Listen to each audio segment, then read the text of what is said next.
Hello, नमस्कार दोस्तों। मैं जीएस गाइड स्टडी सेंटर के ऑफिशियल यूट्यूब चैनल पर आपका स्वागत करती हूँ। हमारी पिछली 2 क्लासेस पॉलिटी की हो चुके हैं। आज इसका तीसरा पार्ट है। इस बैच में आपको जो भी क्वेश्चंस करवाए जा रहे हैं सभी एग्जामिनेशन पॉइंट ऑफ व्यू से काफी इंपॉर्टेंट है। So let's start the class. The first question, Lok Sabha का पहला आम चुनाव कब हुआ था? ऑप्शन है 1949, 1952, 1950 या फिर 1954। सो इस क्वेश्चन का करेक्ट आंसर हो जाता है ऑप्शन बी। 1952 में जो था आपके लोकसभा के फर्स्ट चुनाव हुए थे। भारतीय संविधान में है, भारतीय संविधान में आपको बताना है कितने आर्टिकल हैं। 300 से अधिक आर्टिकल्स हैं, 350 आर्टिकल हैं, 400 से अधिक आर्टिकल्स हैं या 500 आर्टिकल हैं। तो देखो, फर्स्ट ऑफ ऑल 500 आर्टिकल तो है ही नहीं, 400 से अधिक आर्टिकल भी नहीं है। कंफ्यूजन की बात करें तो यहाँ पे 300 से अधिक आर्टिकल हैं और 350 आर्टिकल हैं। अगर यहाँ पे कंफ्यूजन होती है तो आपको पता है कि यहाँ पे इन्होंने एग्जैक्ट बता दिया है कि 350 आर्टिकल है, तो ये हो ही नहीं सकता क्योंकि 350 आर्टिकल है ही नहीं। यहाँ पे है 300 से अधिक आर्टिकल है, तो यस 300 से अधिक आर्टिकल जो है वो भारतीय कॉन्स्टिट्यूशन में है, तो इसके साथ ऑप्शन ए आपका करेक्ट हो जाता है। क्वेश्चन नंबर 3, लोकसभा के कम से कम कितने सत्र बुलाए जाते हैं?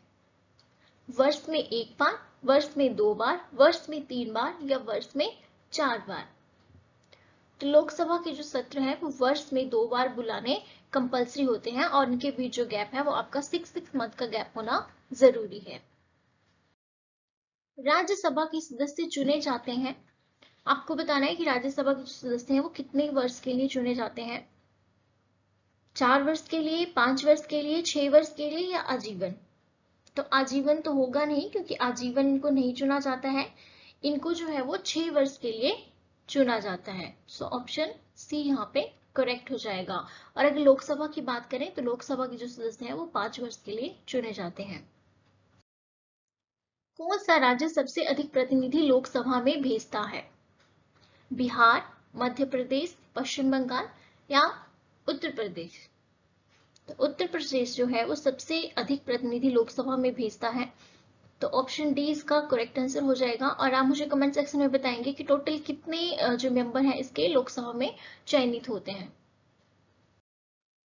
भारत के सर्वोच्च न्यायालय की स्थापना हुई थी 1950 में संसद के एक अधिनियम द्वारा, भारतीय स्वाधीनता अधिनियम 1947 के अधीन, भारत सरकार के अधिनियम 1935 के अधीन या भारतीय संविधान के द्वारा? तो इसका जो करेक्ट आंसर हो जाएगा वो आपका होगा भारत सरकार अधिनियम 1935 के अधीन। हमारे कॉन्स्टिट्यूशन में ध्यान रखना है कि कॉन्स्टिट्यूशन में मैक्सिमम जो बातें ली गई हैं वो जो आपका 1935 का अधिनियम है उससे बहुत सारी चीजें जो है वो कॉन्स्टिट्यूशन में ऐड की गई है। सो ऑप्शन सी यहाँ का करेक्ट हो जाएगा। लोकसभा का कार्यकाल पूरा होने के पहले भंग किया जा सकता है किसके द्वारा? राष्ट्रपति द्वारा स्वविवेक से, प्रधानमंत्री द्वारा स्वविवेक से, लोकसभा अध्यक्ष द्वारा स्वविवेक से या प्रधानमंत्री की सिफारिश पर राष्ट्रपति द्वारा? तो लोकसभा को जो है वो राष्ट्रपति भंग कर सकता है, लेकिन राष्ट्रपति स्वयं भंग ना करके प्रधानमंत्री की सिफारिश से जो है वो इसको भंग कर सकता है। सो ऑप्शन डी यहाँ पे करेक्ट हो जाता है। सफलतापूर्वक कार्य करने हेतु पंचायत राज को पूरे सहयोग की जरूरत पड़ती है। स्थानीय जनता की, केंद्रीय सरकार की, नौकरशाही की या राजनेताओं की?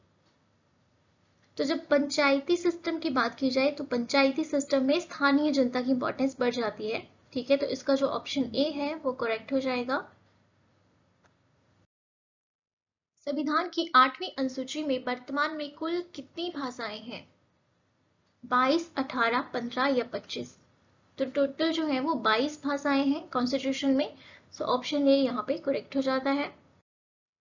राज्यसभा के चेयरमैन हैं भारत के उपराष्ट्रपति, उच्चतम न्यायालय के प्रधान न्यायाधीश, मुख्य चुनाव आयुक्त या भारत के प्रधानमंत्री? तो लोकसभा के जो चेयरमैन होते हैं या अध्यक्ष होते हैं वो होते हैं आपके भारत के उपराष्ट्रपति। इसी के साथ आप मुझे बताएंगे कि वर्तमान में भारत के उपराष्ट्रपति कौन है। 84वें संवैधानिक संशोधन द्वारा लोकसभा की सदस्य संख्या को कब तक अपरिवर्तनीय कर दिया गया है? 2026 तक, 2001 तक, 2010 तक, 2021 तक। मतलब जो भी लोकसभा की सदस्य सीटें हैं, मतलब कितने सदस्य वहां पे जो है वो चुने जाएंगे, वो सीटें कितनी रखी गई हैं कब तक। तो ये जो है वो 2026 तक जो सीटें चलती आ रही हैं, 2026 तक जो है वो ऐसी ही रहेगी। सो ऑप्शन ए यहाँ पे करेक्ट हो जाता है। क्या दो या दो से अधिक राज्यों के लिए एक उच्च न्यायालय हो सकता है? हाँ, नहीं, केवल वित्तीय आपातकाल में या फिर राष्ट्रीय आपातकाल में। तो दो या दो से अधिक राज्यों के लिए जो है वो एक उच्च न्यायालय हो सकता है। ये करेक्ट आंसर है ऑप्शन ए।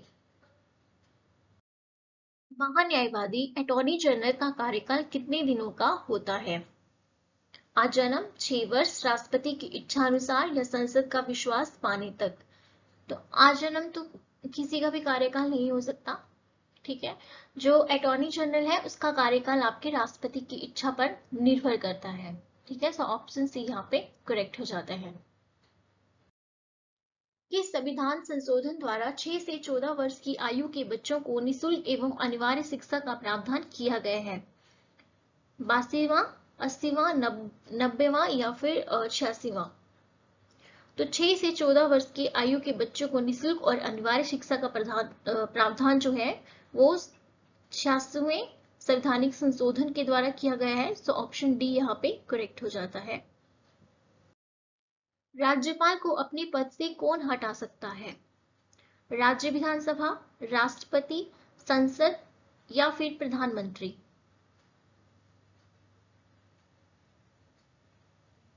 तो इसका जो है वो करेक्ट आंसर हो जाता है आपका राष्ट्रपति। राष्ट्रपति ही जो है वो राज्यपाल को मनोनीत भी करता है और राष्ट्रपति जो है इसे अपने पद से हटा सकता है। सो ऑप्शन बी यहाँ पे करेक्ट हो जाता है। सर्वोदय आंदोलन किसके द्वारा चलाया गया था? महात्मा गांधी, जयप्रकाश नारायण, विनोबा भावे या दादा धर्माधिकारी? तो सर्वोदय आंदोलन जो था वो विनोबा भावे के द्वारा चलाया गया था। So option C correct answer है। भारतीय नागरिकता का लोप तब हो जाता है जब, मतलब भारतीय नागरिकता कब जो है वो खत्म हो जाती है?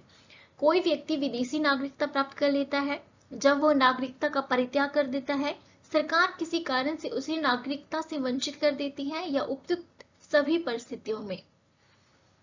तो इसके जो है वो ऑप्शन डी यहाँ पे करेक्ट हो जाता है। अगर कोई नागरिक जो है किसी देश की विदेशी नागरिकता प्राप्त कर लेता है तो भी उसकी नागरिकता खत्म हो जाएगी। यदि वो नागरिक जो है वो नागरिकता को त्याग देगा तब भी उसकी नागरिकता खत्म हो जाती है। और अगर उसे जो है वो किसी कारण से जो सरकार है अगर उसे वंचित कर देती है नागरिकता से, तो उसके द्वारा भी उससे भी उसकी नागरिकता जो है वो चली जाती है। तो ये तीनों ही कारण सही हैं। राज्यसभा किसी धन विधेयक को रोक सकती है? 1 माह तक, 14 दिन तक, 2 माह तक, 6 माह तक? तो इसका जो करेक्ट आंसर हो जाएगा वो 14 दिन तक हो जाएगा।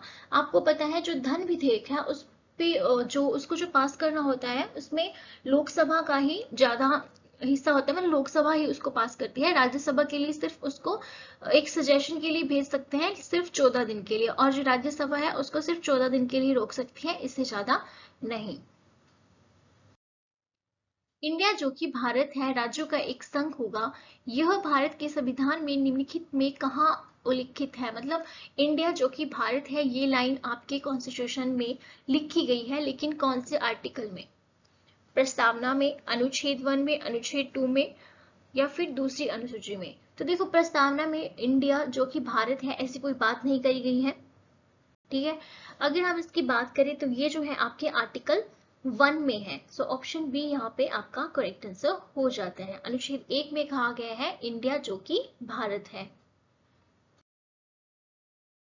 कार्यालय से त्यागपत्र देने वाले भारत के पहले प्रधानमंत्री कौन थे?